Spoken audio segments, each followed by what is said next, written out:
guys, after a long time you vlog ಮಾಡ್ತಾ ಇದ್ದೆ. So ಸುಮಾರು ಟೈಮ್ ಆಗಿತ್ತು ವ್ಲಾಗ್ ಮಾಡಿದೆ. ಆ್ಯಂಡ್ ವ್ಲಾಗಲ್ಲಿ ಏನು ಮಾತಾಡಬೇಕು ಅಂತ ಮರ್ತೋಗೋ ಲೆವೆಲಿಗೆ ನಾನು ಏನು ಹೇಳೋದು ಟಚ್ ಬಿಟ್ಬಿಟ್ಟಿದೆ ಯೂಟ್ಯೂಬ್ದು. ಬಟ್ ರೀಸೆಂಟಾಗಿ ಯೂಟ್ಯೂಬ್ ನೋಡ್ತಿದ್ದಾಗ ಈ ಕಾಂಟ್ರವರ್ಸೀಸ್ ಜಾಸ್ತಿ ಆಗ್ಬಿಟ್ಟಿದೆ ಇವಾಗ. Like once upon A time ನಾವು ಯಾರನ್ನ ಇನ್ಸ್ಪಿರೇಷನ್ ಆಗಿ ತೊಗೊಂಡಿದ್ವಿ, ಈಗ ಅವ್ರುಗಳ್ದೇ ಗಲಾಟೆ ಸ್ಟಾರ್ಟ್ ಆಗ್ಬಿಟ್ಟಿದೆ. ಲೈಕ್ ಈಗ ನಾನು ಮೋಟೋ ವ್ಲಾಗಿಂಗ್ ಸ್ಟಾರ್ಟ್ ಮಾಡಿದ್ದು DV ಅವ್ರನ್ನ ನೋಡಿ, ದೀಪಕ್ ಬೈನ ನೋಡ್ಬಿಟ್ಟು ನಾನು ವ್ಲಾಗಿಂಗ್ ಸ್ಟಾರ್ಟ್ ಮಾಡಿದೆ. Like he is the inspiration, whole inspiration. ನಾನು ಮೋಟೋ ವ್ಲಾಗಿಂಗ್ ಮಾಡಬೇಕು ಆ್ಯಂಡ್ ನಾನು ಮಾತಾಡೋ ಲೈಕ್ ಹಿಂಗೆ ಮಾತಾಡಬೇಕು ಅಂತಲೂ ಒಂಥರ ಕಲ್ತಿದ್ದು ಅವ್ರ ವೀಡಿಯೋಸ್ ಹೋಗ್ಬಿಟ್ಟಿದೆ. ಆ್ಯಂಡ್ ಅವರಿಂದ ನಾನು ತುಂಬ ಗಾಡಿಗಳ ಬಗ್ಗೆ ಕಲ್ತ್ಕೊಂಡಿದ್ದೀನಿ. ಸೊ ನಾನಿಲ್ಲಿ ಡಿಫೆಂಡ್ ಮಾಡ್ತಿಲ್ಲ ಇವರು ಅವರು ಅಂತ, ನಾನು ಡಿಫೆಂಡ್ ಮಾಡ್ತಿಲ್ಲ. But they should stop. ಯಾಕಂದರೆ ಆಲ್ಮೋಸ್ಟ್ ಏನು ಹೊಸ ಯೂಟ್ಯೂಬರ್ಸ್ ಬರ್ತಿದ್ದಾರೆ ಅಥವಾ ಇನ್ನು ಪ್ರೆಸೆಂಟ್ಲಿ ಯೂಟ್ಯೂಬರ್ಸ್ ಇದ್ದಾರೆ, ಆಲ್ಮೋಸ್ಟ್ ಎಲ್ಲರಿಗೂ ಅವರೆಲ್ಲ ಒಂಥರ ಹಳೆ ಹುಲಿಗಳು. ಲೈಕ್ ಈಗ ಟಿಪಿಕಲ್ ಕನ್ನಡಿಗ ಆಗಿರ್ಬೋದು, ಅವ್ರೂ ಅಷ್ಟೇ ಈಗ ಡಿಫ್ರೆಂಟಾಗಿ ವೀಡಿಯೋ ಮಾಡೋಕ್ಕೆ ಸ್ಟಾರ್ಟ್ ಮಾಡಿದ್ರು ಅವ್ರೆ ಅಂತ ಅನ್ಕೊತೀನಿ ನಾನು. ಯಾಕಂದರೆ ವೀಡಿಯೋಸ್ ಮಿಡ್ಲಲ್ಲಿ ಮೀಮ್ಸ್ ಆಗಿರ್ಬೋದು, ಇಲ್ಲ ಲೈಕ್ ಯಾವುದಾದ್ರೂ ಬಗ್ಗೆ ಒಂದು ಸ್ವಲ್ಪ ಮಾಹಿತಿ ಕೊಡೋದಾಗಿರ್ಬೋದು, ಸ್ವಲ್ಪ ಚೆನ್ನಾಗೇ ಕೊಡ್ತಾರೆ. ಬಟ್ ನನ್ನ ಪ್ರಕಾರ ಟಿಪಿಕಲ್ ಕನ್ನಡಿಗಕ್ಕಿಂತ ದೀಪಕ್ ಬೈ ಸೀನಿಯರ್. ಸೊ ಕಾಲು ಎಳೆಯೋದು ಬೇಡ ಇತ್ತು ಅಂತ ಅನ್ನಿಸ್ತು. ಆ್ಯಂಡ್ ದೀಪಕ್ ಬೈನೂ ಅಷ್ಟೇ. ದೀಪಕ್ ಬೈ ಸ್ವಲ್ಪ ಅವರು ಗೊತ್ತು ನಿಮಗೆ, ಅವರು ಲೋಕಲ್ ಬೈ ಅವರು. ಅವ್ರು ಹೆಂಗೆ ಅಂದರೆ ನಿದ್ರೆ ಚೆನ್ನಾಗಿರಬೇಕು ಆ ಥರ ಆ ಕ್ಯಾಟಗರಿ. ಸೊ ದೀಪಕ್ ಬೈ ಇದ್ದು ವೀಡಿಯೋಸ್ ರೀಸೆಂಟಾಗಿ ಒಳ್ಳೊಳ್ಳೆ ಬರ್ತಾಯಿದೆ. ಹಾಗೆಯೇ ದುಬೈಗೆ ಹೋಗಿದ್ದಾರೆ, ಕೇಳ್ಪಟ್ಟೆ, ನೋಡ್ಪಟ್ಟೆ, ಇನ್ಸ್ಟಾಗ್ರಾಮಲ್ಲೆಲ್ಲ ಪೋಸ್ಟ್ ಹಾಕಿದ್ರು ದುಬೈಗೆ ಹೋಗಿದ್ದಾರೆ.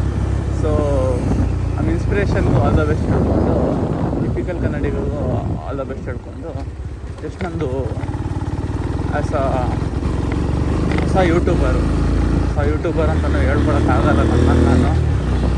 ಅಟ್ಲೀಸ್ಟ್ ಕರೆಕ್ಟಾಗಿ ನಾನು ವೀಡಿಯೋಸು ಅದಕ್ಕೆ ಬೇಕಾಗಿರೋಂಥ ಕಂಟೆಂಟ್ ಕ್ರಿಯೇಟ್ ಮಾಡ್ಕೊಂಡಿದ್ದರೆ ನಂದು ಇಷ್ಟು ಗ್ಯಾಪ್ ಇರ್ತಿರಲಿಲ್ಲ. ಯಾಕಂದರೆ ನಾನು ಸ್ಟಾರ್ಟ್ ಮಾಡಿದ್ದು 2019 ಚಾನಲ್ಲು. ಸೊ ಫ್ರೀಕ್ವೆಂಟ್ಲಿ ನಮ್ಮ ವೀಡಿಯೋಸ್ ಅಪ್ಲೋಡ್ ಆಗದೇ ಇದ್ದಿದ್ದರಿಂದ ಈ ಥರ ಎಲ್ಲ ಆಗಿದೆ.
ಫಾಗ್ ಅಂತ ಕನ್ಫ್ಯೂಸ್ ಆಗಿಬಿಡ್ತೀರಾ? ಫಾಗ್ ಅಲ್ಲ, ಇದೆಲ್ಲ ಧೂಳುಗಳು. ಕೆಳಗಡೆ ಬ್ಲಾಕೇನಾ? ಕೆಳಗಡೆ ನಾನೇ ಹೋಗಬೇಕು, ಬೇರೆ ಆಪ್ಷನ್ ಇಲ್ಲ. ಕೆಳಗಡೆಯಿಂದ ಹೋದ್ರೆ ಕಚ್ಕೊಂಡ್ಬಿಡ್ತೀನಿ ಮಿಡ್ಲಲ್ಲಿ, ಹೋಗ್ಬೇಕು, ಲೇಟ್ ಆಗಿದೆ.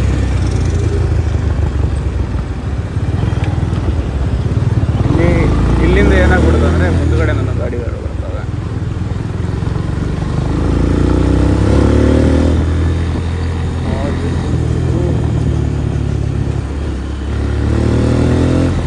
ನಾನು ಹೇಳಿದ್ನಲ್ಲ, ನೋಡೋಕ್ಕೆ ಫಾಗ್ ಥರ ಇರುತ್ತೆ, ಅಂದರೆ ಫಾಗ್ ಅಲ್ಲ, ಧೂಳು, ಏನು ಮಾಡೋಕ್ಕಾಗಲ್ಲ.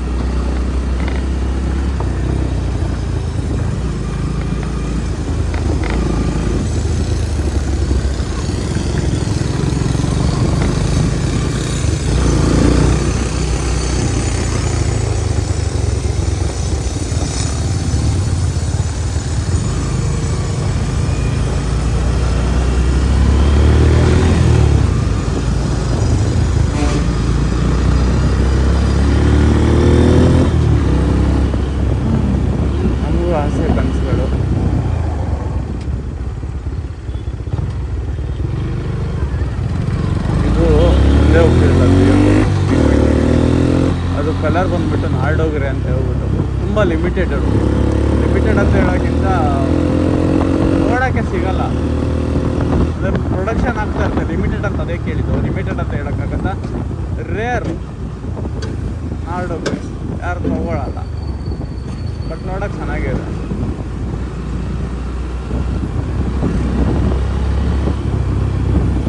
ಹಿಂದೆ ಹೋಗೋಕ್ಕೂ ಭಯ ಆಗುತ್ತೆ. ಟಚ್ ಗೀಚ್ ಆಗೋದ್ರೆ ಕ್ಲೈಮ್ಗೆ ಹಾಕಿದ್ರೂ ಸಾಲಲ್ಲ, ಕಿಡ್ನಿ ಮಾಡ್ಕೊಂಡು.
ವಾಯ್ಸಲ್ಲಿ ತುಂಬ ನಾಯ್ಸ್ ಇದೆ ಅಂತ ನನಗೆ ಗೊತ್ತು. ಸೊ ನನ್ನ ಪ್ರಕಾರ ಏನಪ್ಪ ಅಂದರೆ ಸದ್ಯದಲ್ಲೇ ಬೈಕ್ ತಗೊಂಡ್ರೆ ಮಾತ್ರ ನಮಗೆ ಕಂಫರ್ಟ್ ಬರೋದು ಮಾತಾಡೋಕ್ಕೂ. ಬೈಕಿಂದ ಮಾತಾಡೋಕ್ಕೂ ಆಗಲ್ಲ, ಗೊತ್ತಾಗ್ತಿದೆ.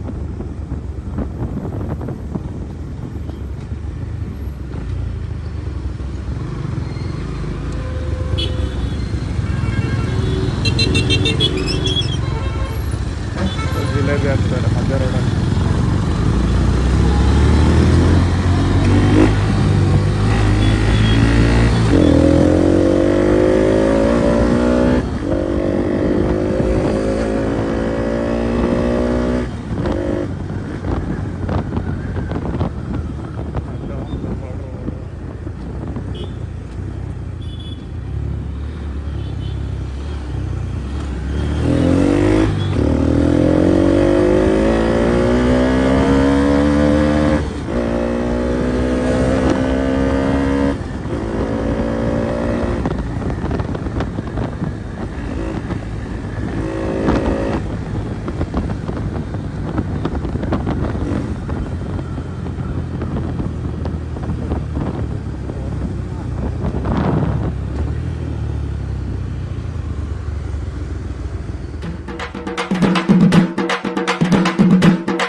साइड में एक रेड बटन है.